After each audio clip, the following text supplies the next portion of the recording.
these two. In the top left position, playing as the TL Protoss for Team Druids, we do have Patjuh. And now, in the bottom right, playing for Team Mythology, we did see one of their players, MythViperGS, win the first game of the night. We do have MythViperGS as the yellow Protoss. There you go. Once again, guys, this is going to be a PvP now. We thought it was going to be a TvP. We were both pretty excited, but hey, Protoss versus Protoss can be very fun as well. One of the more really micro-oriented matchups. It's going to come down to a lot of individual control here if these players are going similar builds, but it can be kind of coin flippy if they don't go for the similar builds. You already mentioned the prevalence of blink stalkers on this map, just being able to blink up into the main here if you have an observer or anything spotting out on the high ground, and that can of course be very, very common. Other possible builds though definitely could be a robo-based build that's going to allow these players to deflect any kind of that blink aggression, so we'll have to see what builds are going to be coming out here pretty soon.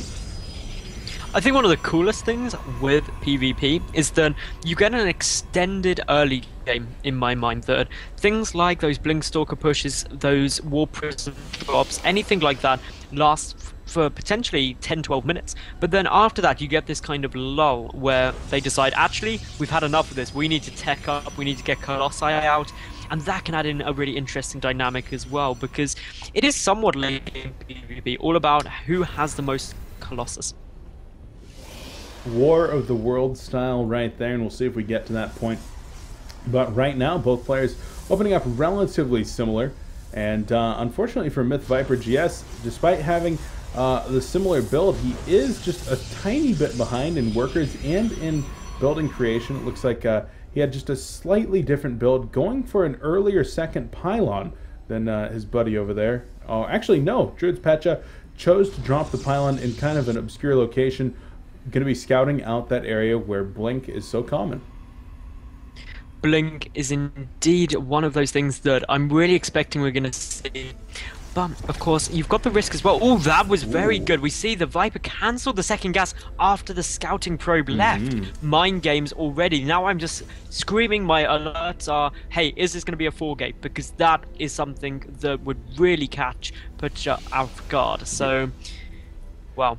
Yeah, after seeing that first gas, you kind of let your guard down, feel like you might be just going up against a tech build, and as Patjuh has already gone up to his second gas, and now MythViperGS has gotten a scout off, we see Chrono Boost being dumped into the cybernetics core, and it's looking like that might be a possibility, but continuing to probe up right here and hitting a supply block. This is actually a really bad supply block for Patjuh, has not even gotten a pylon down yet. Indeed, that lack of another pylon could really come back to hurt. Only just getting started now. That is going to be very late. We also see that Patjuh is sending a probe to chase down Viper's probe, and as such, may get the opportunity to scout out that that second gas was cancelled. I don't think so. There's the Zealot, the Stalker, with a couple of shots right here. And Sia Probe does scout out that there's no early Nexus, though. And hey-oh, Proxy Robo going down from MythViperGS. So that's going to be interesting. It's going to be a 4-gate Warp Prism, it appears. I was thinking, when I was looking at that pylon placement, that actually you wouldn't put it there if you were going to 4-gate. It's too far away. You put it at the bottom of that base. But now, considering it's going to be a proxy robo, this could definitely catch Patjuh off guard. And if we take a look up at the main base, we see that just 2 additional gateways coming down. The robotics facility is getting out the observer, ready to take a quick look because maybe concerned about DTs potentially coming in after seeing the double gas, but has literally next to no clue that this is the build the Viper is going for. He's actually going for double observer here. That's his second observer that he just produced, and now the Immortal now going to be made as the Warp Prism is being produced on the other side over here, and we'll see. This is going to come down to control once again, and it's going to come down to the element of surprise. If a second Immortal is able to get out, and if there's not significant damage dealt within the first few seconds of this attack, I think DruidzPatjuh might have a good chance here, but with that Warp Prism, it's all going to come down to MythViperGS's micro. The important thing is Patjuh's observer has now seen all 4 warp gates, knows it's a 4 gate, but does not yet know about the warp prism that is coming into the middle line of the main. The Stalkers, the Zealots already doing some good damage. Patjuh really needs to react quickly. Coming back now, does have that Immortal out, and Beef, that Immortal could make the difference. It could indeed, and good force fields right there, going to render a lot of these Zealots useless, and the Immortal now going to try to connect with these Stalkers. The Zealots actually, one of them loading up there, the Stalker's going to be loading up as well, trying to micro out these Stalkers, but the Warp Prism gonna have to get out of there, and one more hit will take out the Warp Prism, but it gets into a safe position. The probes, though, are able to get on in there, and the supply count's looking astonishingly even. ViperGS just a tiny bit ahead, but there's the second Immortal, and that should be the end of this aggression. Force Field gonna block off the ramp and make sure that those Zealots are not going anywhere. Oh, the Warp Prism, though, is... What is it doing? What is it doing? No! Okay, well, there goes the Warp Prism. Unfortunately, just microing that a bit and flying it directly into 3 Stalkers, and that was a huge chunk of supply right there from Viper. Gonna try to fall back. Fairly equal until that point where that Warp Prism was taken out, it was okay. But the plus side for Viper is currently sitting at 24 probes to the 19 of Patjuh, which means that even though Patjuh does have the robotics facility down the Immortals already, economically speaking, Viper slightly ahead still. The problem now is that 22 army supply to 9. Of course, with 2 Immortals already out, a Sentry accumulating energy, a couple of Observers on the field, and this 4 Stalker army. DruidzPatjuh now has the ability to contain his opponent very effectively and make sure that he's not going to be able to drop an expansion, while back at home he drops a Nexus of his own, going to try to retake that economic lead by putting on the contain. Now this economic lead, if it's able to be maintained, is going to be very powerful, but the concern is, as you quite rightly said, Beef, Viper has very little standing army, and as such has got to defend this pretty much perfectly. The 2 sentries there are going to be essential. As long as they get the force fields off very quickly and very effectively, should be able to hold. But for the moment, actually, we're seeing Patjuh moving back. Yeah, he's going to move back right now, does not want to lose this part of his standing army, and actually just going to be allocating a lot of his resources to building more Immortals back at home. But like I said, this is going to be more of a contain than anything else right now. Not going to be looking to break that ramp. The possibility of breaking that ramp with this small of an army and without some Colossi to break force fields or a Warp Prism on the high ground, very, very low. As an Observer does go down there, so that's some benefit for ViperGS. And a second, Warp Prism is actually doing a ton of work over here on the mineral line of Druids.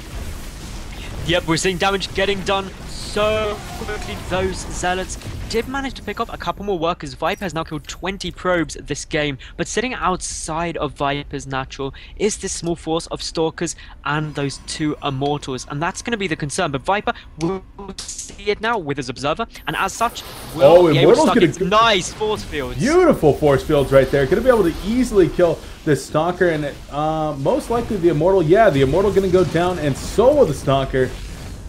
Great job with the force shields right there, making use of that energy. Ends up trading pure energy right there for an Immortal and a Stalker. Best trade you can get. That was better than the best trade you could hope for. That was a perfect trade. Getting an Immortal for essentially free and a couple of force fields is great.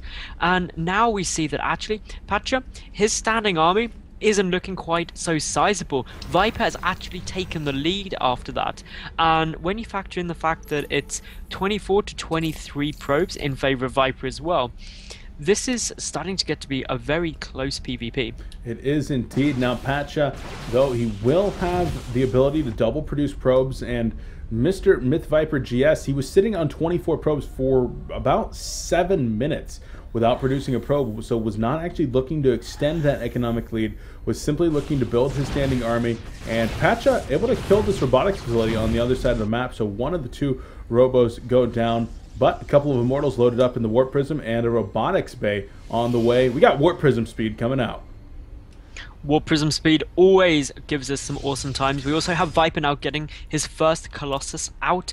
Meanwhile though, for Patjuh, he doesn't have a robotics bay as far as I'm aware, and therefore will get behind in the tech now. And that going into the late game could cause some problems. But this Warp Prism Please tell me the Viper isn't going to run it into a group of Stalkers again. Yeah, we saw one blunder on his Warp Prism Micro a little bit earlier, hoping that he might have learned from that mistake and going to pay a little bit more attention, but hope that he does not drop into 3 Immortals. Going to go straight for the mineral line and going to try to take out some probes right here. 2-shot in the probes with the Immortals.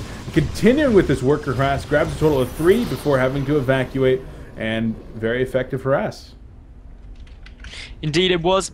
And this is really the situation now where actually I think that what Patjuh's doing is great. He knows that War Prism is trying to get around and try and do some damage, and the 2 Immortals do drop down right next to that Robotics Bay. The Stalkers on their way back though, and if these Immortals want to survive, they're going to have to get picked up very soon, but instead just trying to focus down the Robotics Bay and taking it out was an absolutely huge win and well worth the sacrifice of these 2 Immortals in my opinion. You know what? The Immortals are still going to get 3 Stalkers here.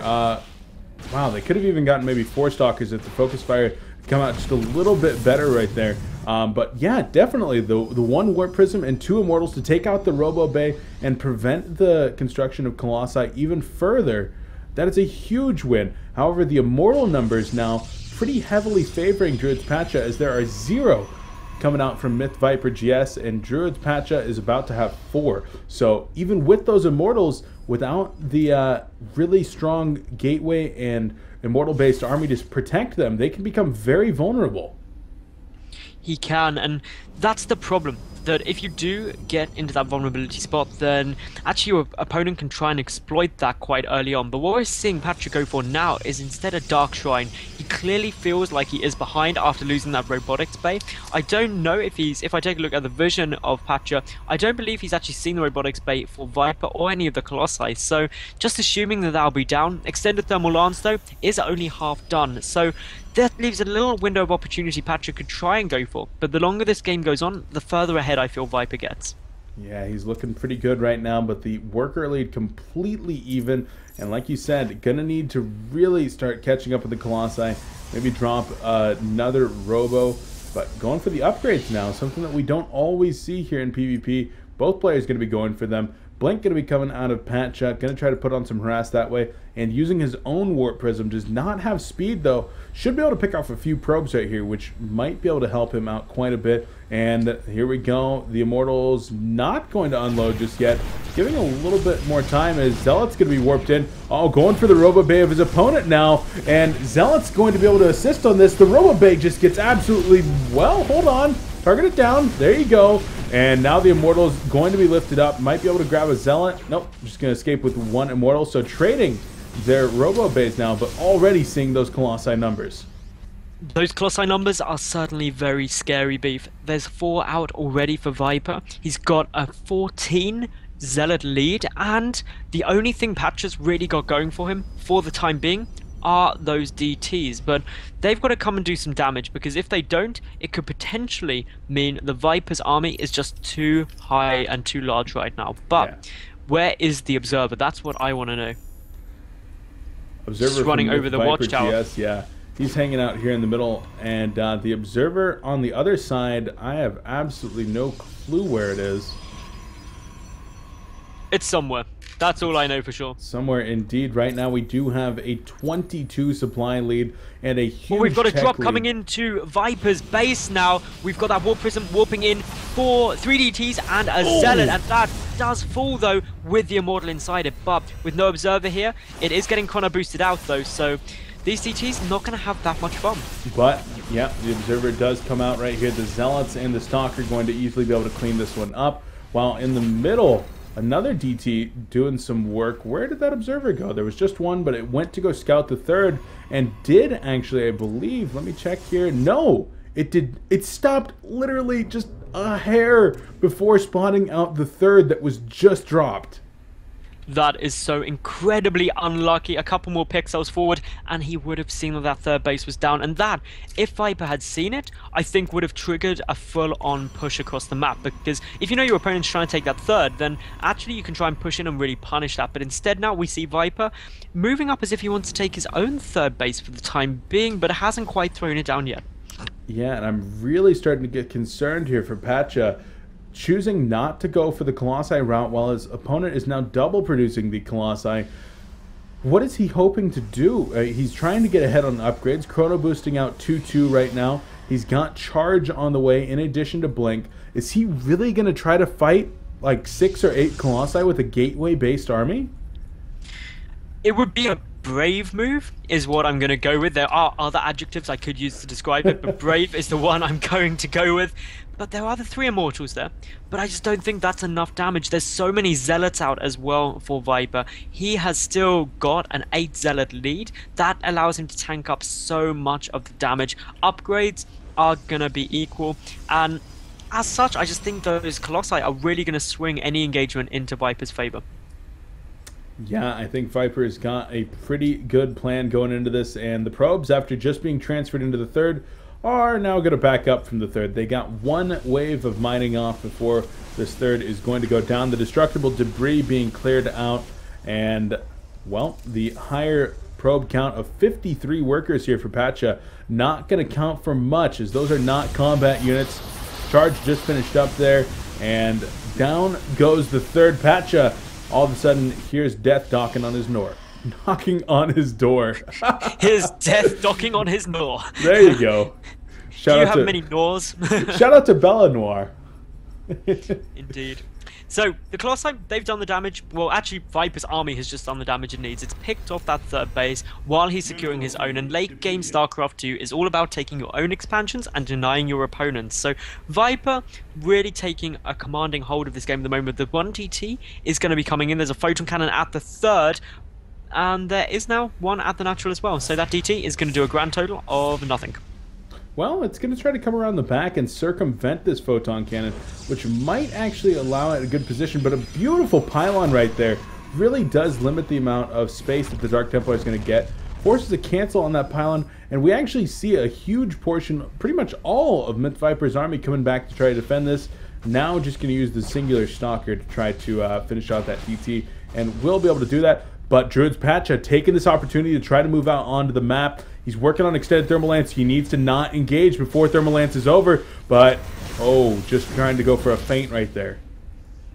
Yeah, the lack of extended thermal lance is really a problem for Patjuh at the moment, because that just means the Viper has not only got quite significantly more Colossi out on the field at 7-2, but with the additional range, he'll be able to shred through that army, get an extra volley off before that of his opponent, and that is really going to be an issue for him. But moving back for the time being, we've got 3-3 coming out for both of these two players for the time being. Both players getting their Archon count up, but the army supply is still in Viper's favor by a good 14.